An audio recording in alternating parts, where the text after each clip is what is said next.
Hey, everybody, Kevin here with Pursuing Pixels, and welcome back to another edition of Save It for the Cast, and you know the drill by now. This week we got the full crew in the house once again, John, Randall, and I, and I'll be kicking the ball over to the three of us in just a little bit here. We're talking kind of all sorts of video game goodies all over the map. A little PS5 chit-chat. Randall kind of teased me a little bit. There was like a temporary, I don't know if it was put up by mistake, but on like the PlayStation 5 website at the time that we were recording this episode, they put up like a 25% off deal, but by the time I checked it the next morning and was on the fence about doing it, it had already like expired or been taken down or whatever. But springing off of that, we talk a little like PS5. I'm gearing up to get one hopefully around Black Friday here, or Cyber Monday, whatever, if there's any good deals. And then we talk a little PS3. Again, we're kind of all over the map a little, all these like definitive editions of games that come out like after the FAG game of the year that come with like the little DLC cards, grabbing those used, how they don't actually come with any of that stuff anymore.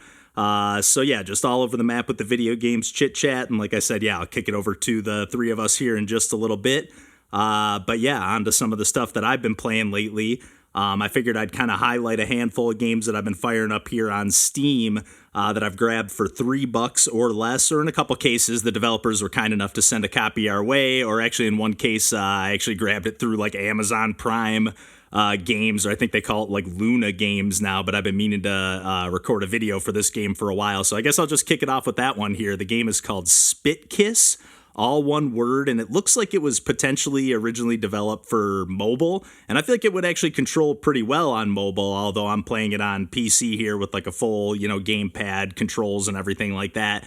And it's like a precision puzzle platformer, lighter emphasis on the puzzle side of things, although you do have to definitely, like, as you get a little further into the game, you definitely have to kind of like solve the levels, quote unquote, or you have to kind of figure out the best path or route through the level, not only for like speed running and trying to beat the par times or anything like that, but also just for navigating the level. You kind of have to, like, in some cases go a certain way and find a key and then navigate your way back without hitting the spikes and stuff like that. And basically you just have these two characters that you're trying to launch these like spit globs, I guess, from one character to the other and get it to connect. And it's just, these single screen, individual kind of arcade puzzle platformer levels with a little, a perfect like dose of like precision puzzle and just regular old platforming with just a really great presentation. Like each time you get to a new world or new set of levels, it has like a little like kind of set of comic panels that you go through,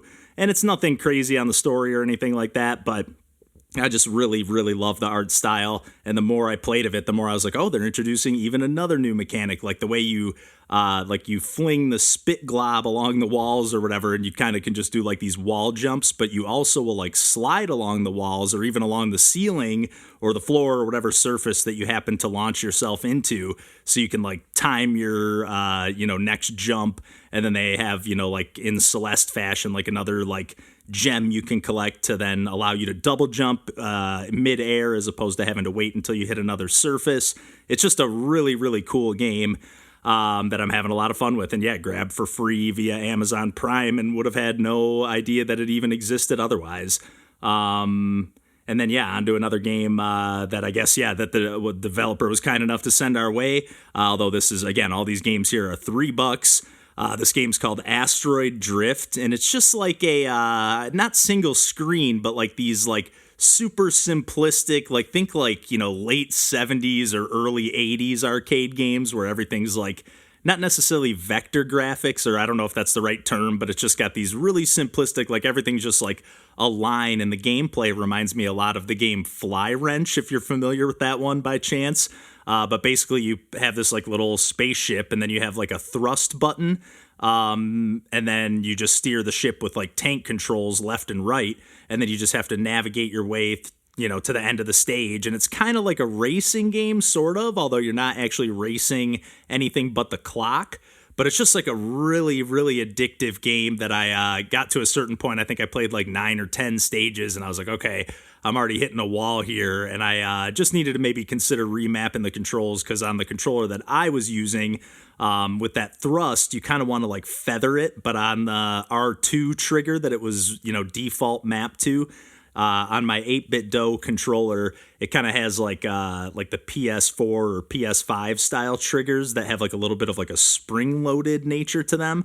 And I wanted to just like really quickly like keep tapping it and releasing it, and it just wasn't quite working for that. At least on these more challenging stages. So I'm really curious to get back to that one. And even honestly, I was playing pretty decently with the tank controls just on keyboard when I was testing the audio levels for recording the video. So I was pretty impressed with that one. That one was really a lot of fun, and really glad the developer was kind enough to send a copy of that one our way. And then on to another couple of games on Steam that I just scooped up for $3. The first one here is called Neophyte, and this is a game that's been out for quite some time, but I had just been waiting for them to add controller support to the game. And then again, I had fired it up a couple of times when they first added controller support. And this is like a bullet heaven, vampire survivors sort of game.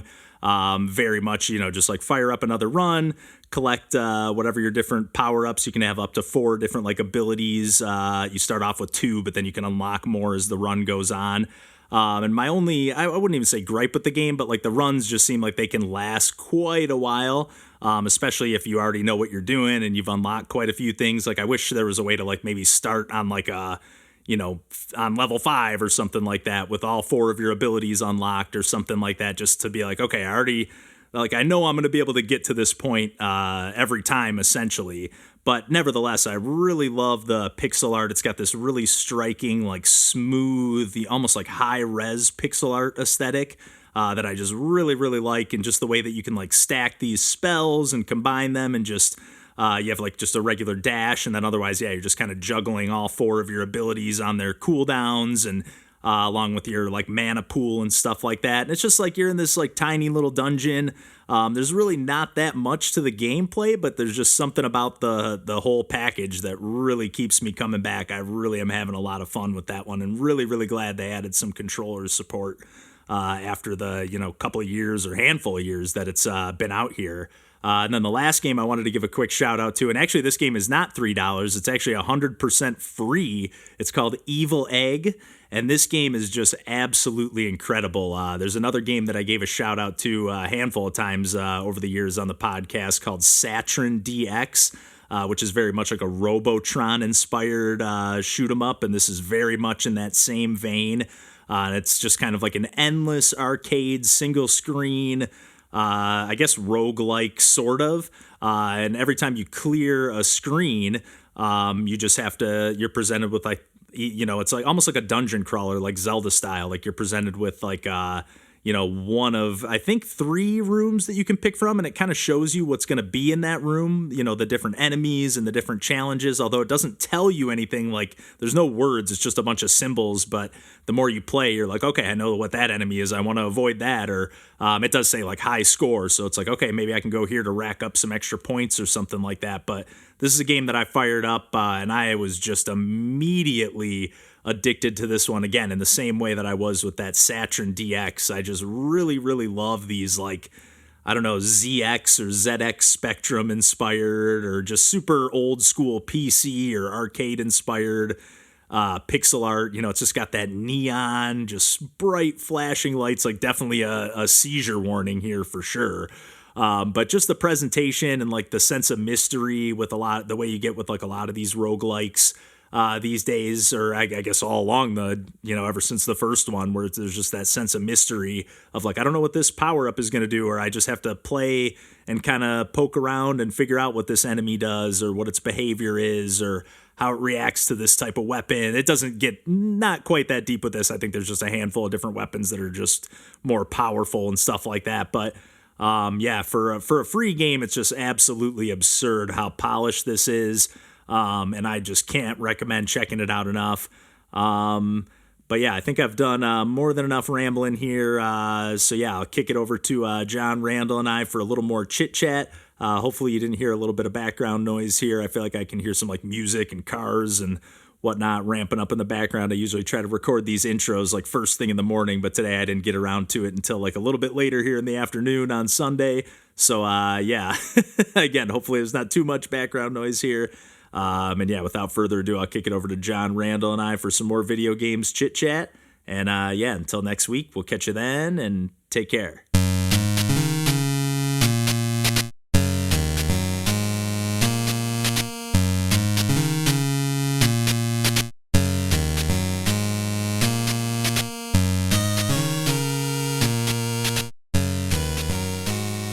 I might have to, although that makes me think, are they trying to do that to jump the gun on whatever the deals are going to be for Black Friday? But that's pretty good.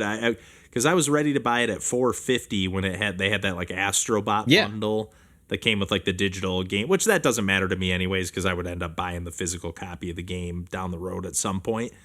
But especially the other day I was at the store and like I was seeing PS5 games on the shelf for like $15, and I'm like, oh my God, I need to. Like the other day I saw Returnal for like $17, and I'm like, man, if I can get PS5 games for $17, yeah, like I can beef out that collection quick. I mean, it kind of checks out though. Like how old is this next gen at this point? It's got to be 3-4 years anyway, right? I know. Part of me is thinking I'm buying it. And how many PS4 games do you own? Like I just counted them. I have like almost 40, I think. It's like you got a solid like library already that you just are beefing up. Yep. Keep beefing them up, yeah. And then it would offer the option of potentially getting the VR, which apparently there's some kind of PS5. I don't know if it's like official or if it's a separate like kind of mod thing. But it's like a PS5 VR like PC breakout kit. Somebody was talking about it on one of the podcasts I was listening to, because then they're like, then I can use that to play like, Half-Life Alyx. That would be awesome. This and that. And I was like, oh man, if I could use it to play PC stuff too. Not that I have a PC that could run anything like that, but down the road, to know that that's even a possibility, that's kind of cool. Definitely. Yeah. I definitely still want to play like Res VR and things like that too. Pretty desperately. Yeah. Even like Tetris Effect and I honestly would love to try like some racing games and stuff too. Absolutely. In VR, especially like getting like, Mikey's got like that wheel set up and all that stuff. I wonder if Mikey, I'm sure he has done like some VR racing games. Oh, that would be cool. With the wheel and stuff. That seems like it would be like really, cause you're moving obviously very fast, but you yourself are totally stationary. So like, there wouldn't be that like breaking of the immersion of, I'm just like teleporting from spot to spot, or how are we getting around the lack of me being able to actually move 1-to-1 here. It would actually be kind of 1-to-1 if you're just driving a car. Yeah, and you'd be sitting there, right? So you wouldn't have that throwing you off for like disconnection from your reptile brain. You're like, I sit in a car when I drive it too. Like, Race the Sun does have VR mode. Oh, yeah. Oh, that would actually scare the shit out of me. I know, right, dude? Anytime you like collide with a wall. Ugh. I think Wipeout, that like Wipeout collection I have. Oh, that'd be cool. I think they added a VR to that as well. I'd be into it. And you can go into like a first person camera in that game, or like view, kind of like Star Fox style or whatever, cockpit view.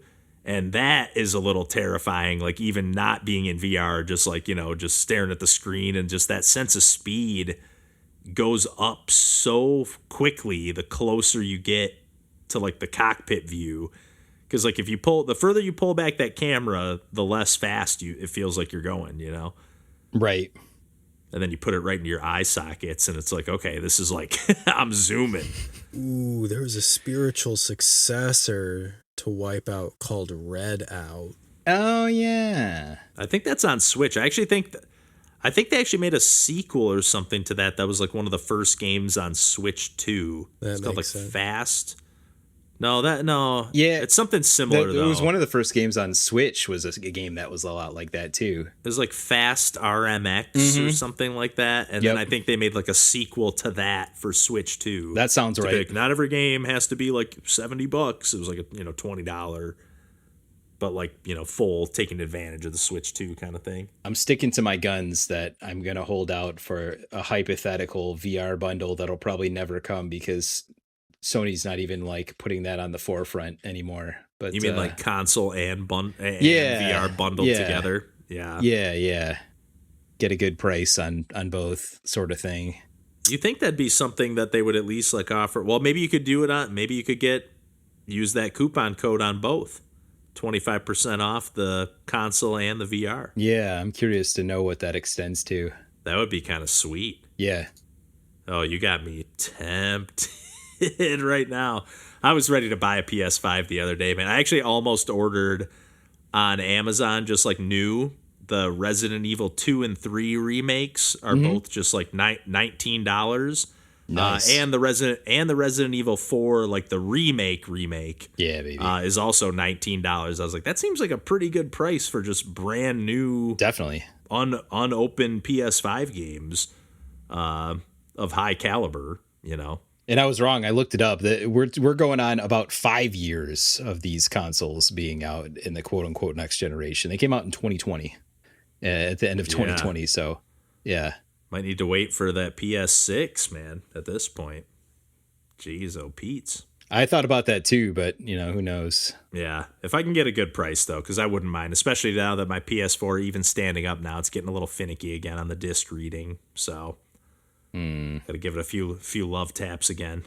I bought so many digital things on PS3 and PS4 that I probably will end up with a 5 if it goes cheap enough as well at some point. Unfortunately, the PS3 digital stuff is separate from the 4 and 5, which is very annoying. Gotcha. I mean, I bought quite a bit of 4 stuff too, so I probably still would be okay, I would think. Yeah. There's apparently something weird about like the architecture of the PS3. Like, yeah. I heard somebody saying, I think it might have been you, John, that was saying that like emulation of PS3 games is like really difficult. PS3 is a weird fucking console. Yeah. That's why like none of those are like backwards compatible, and that's also why apparently like Metal Gear Solid 4 has never been released on any other platform. Like they've always coming out with all these collections and remakes and this and that, but like that game is just like stuck on that console for whatever reason. Same with Bloodborne. It is. Yeah. No, Bloodborne's on PS4. I've seen the. Okay. I don't know if it's like a remake though. I don't know if they had to like remake stuff to. Right. Yeah. What am I talking about? I played it on 4. I don't know that I ever fully realized that 4 never got re-released on anything. That's crazy. Yeah. Wow. Yeah. It's kind of. I still have my PS3. I do too. I haven't fired it up yet since I can't find a controller for it. So I gotta. I know I have one. Those should be dime a dozen anyway. But yeah. Yeah. DualShock 3, baby. Yeah. You know, a game takes me back to a point in time because we were working at Best Buy when that console launched. Whenever I see the game Lair. Yeah. At the game shop, so I was like, oh, I remember when this came out. And this was like supposed to be like the big Sony tent pole, like maybe not tent pole, but look like at the it was graphics that game. this thing can push. Yeah. Yeah, and the 6-axis dragon controls. Oh yeah. There was that game, and then there was that Folklore game that was kind of like a JRPG, but like hack and slash action RPG. Those games got completely forgotten about once we got outside of that. Seriously, that launch window. Yeah. Just like, oh, look what my new console can do. Okay, now there's new, better games. Yeah. But yeah, I've definitely been loving getting some gaming in lately and hitting up those shops, man. They just have good shit every time. The only thing that sucks is I end up wasting so much time there because they have like the buy 4, get 1 free, or the buy 5, get 1 free deal. Nice. And if I find more than like 2 or 3 games, then I'm like, oh, well, I got to find 2 more and make it worth my while. Of course. But even the other day, I like limited my, like I kept walking around, circling around, looking for more. And I was like, I'm just going to buy these 3. Just get over. I'm already getting a deal like that Final Fantasy 15, John. I don't know if you saw my reply, but like it was marked $4, but it's like that steel book. And I saw another one on the shelf marked at 20. And granted, they do like reprice stuff all the time. And like they just like update it. And they're always like, we honor the lowest price. But I was like, ooh.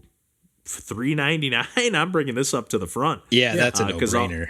Yeah, I was like, and I don't think it actually it's just the steel book comes with the game, and then I think it just comes with like a movie or some kind of CGI still Final Fantasy movie. But I was like, $4 it's just for a cool Final Fantasy 15 is a great deal. Cool artwork, cool box. Deal. It kind of looks like a cool game. Just go cruising around in the car. I'm sure I'll never play it, but yeah, I don't know. Look kind of fun. So the Gravity Rush is why a great not? snag there, though. yeah, Gravity. Yeah, Rush. and it was a good price. It was only like $36. I think like on price charting, it was like 48 was the going price. Oh, so, geez. Okay. And I got a real good price on. Not surprised.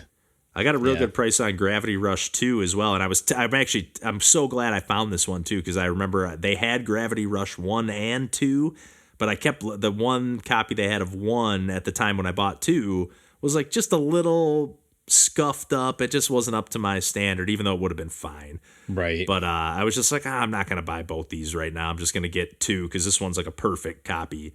So this one definitely looked a little nicer than that one I saw before, and it was cheaper too because I think that one was like 45 or something. Yeah, that's sweet. Yeah, I already own that one digitally, but I was like, I want to put that one on my shelf. Absolutely. I've only played a little bit of both 1 and 2, but they're very cool. You can tell one's a Vita game, but originally. Yeah, you stole on that one. That's $12 So cool. cheaper at the moment, even. Yeah. Yeah, it always feels good when you say. And I think I'm actually gonna buy Monster Hunter World, John. It's officially dropped to $3.99 at those shops.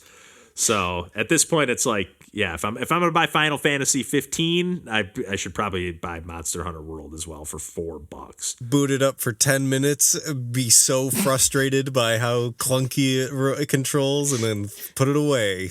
Exactly. I gotta say, this is the time to collect for PS4, Xbox One, like those consoles, even PS5 a little now that they're dipping down. Not all of them are like that because I'll still see like Alan Wake, remaster for like $55, but I actually almost bought. They had a physical copy of that new Kirby for the remaster for Switch 2 upgrade. They had a copy of that for $55, and I was like, "Oh, that's like $25 off." And then I could sell my copy on Switch. I was kind of like doing the math. I was like, maybe I should just do it, but I was like, I don't really need it. So I decided not to, but I think that DLC was free in the expansion pass thing, right? Or am I wrong about that? And that's paid. No, it's not. Only for the Zeldas so far. Like only for Breath of the Wild and Tears. I think because it's like actually a DLC, right? And not just like a like performance upgrade. Yeah. I don't know, because there is I think new levels and stuff. I know I was kind of thinking the same thing. Yeah, they added stuff. It looks, I think I told you guys this, but it looks ridiculous, the spine, because it has the full name. It's like Kirby and the Forgotten Land plus Starcross Worlds, Nintendo Switch 2 edition, all on the spine of the game. It's ridiculous. It's literally on 2 lines of text. It's ridiculous. Oh, gross. Ew. I know. That was half the reason I didn't scoop it up. Plus, you get all the legalese on the bottom quarter of the box in the front, too. I know. Right. And you know what made me even more mad is I've seen, the ones that are just like the game key card only or whatever. Yeah. Like those they put a nice big thing on the front so you can if you know what that you're looking for, you can easily be like, oh, I'm not buying that. Yeah. But I saw another one that it wasn't a game key card, but it said download card included inside. So it wasn't even the cartridge. It was just in a regular case. I'm trying to think what game it was. But there was something to that effect, and I was like, man, and it was way less noticeable, and I was like, man, this is the thing I would want to be flagged for the most. Yeah. Of there's nothing in this fucking box. Right. Yeah.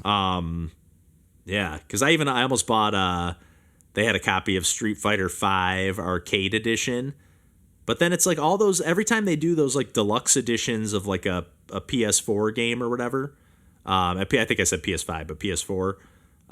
It's always all the extra stuff is not actually on the disc. It's a card on the inside with a punch in the code and get this stuff added. And at least this one, actually, it was not expired. The expiration date was in 2739 or something like that. It had like a crazy expiration date way into the future. But I'm like, I guarantee whoever bought this game, if they bought the fucking arcade edition to have all the extra fighters, oh, definitely, they punched in this code already, you know, so this isn't going to work. And then it's like, you know, I get granted it was only like $12 or $10 or something, so it would have been fine to still have the base game. But That it's like, sucks, though. I don't want to have the game. I don't want to have the game that says it's the arcade edition on my shelf that doesn't actually have all that shit on it. Totally. That really annoys me.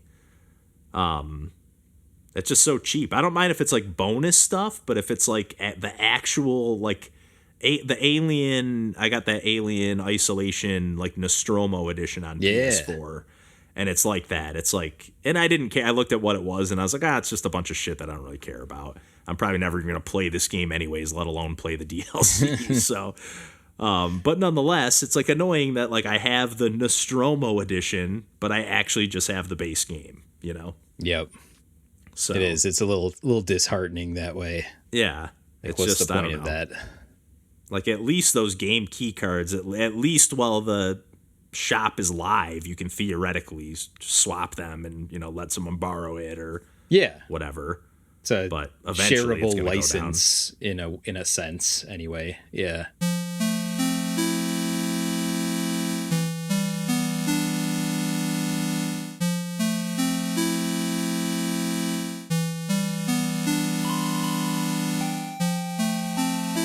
Yeah, because Microsoft seems intent on destroying the Xbox. Very much so. itself. The dev unit thing too. Is that what you're referring to also? Or just that they're like not selling it anymore.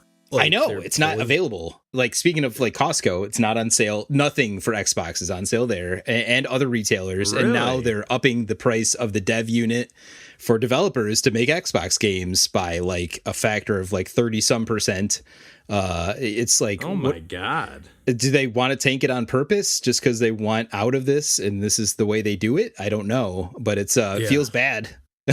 To be so heavily invested in that space and have the bottom drop out, but you know, and also whatever.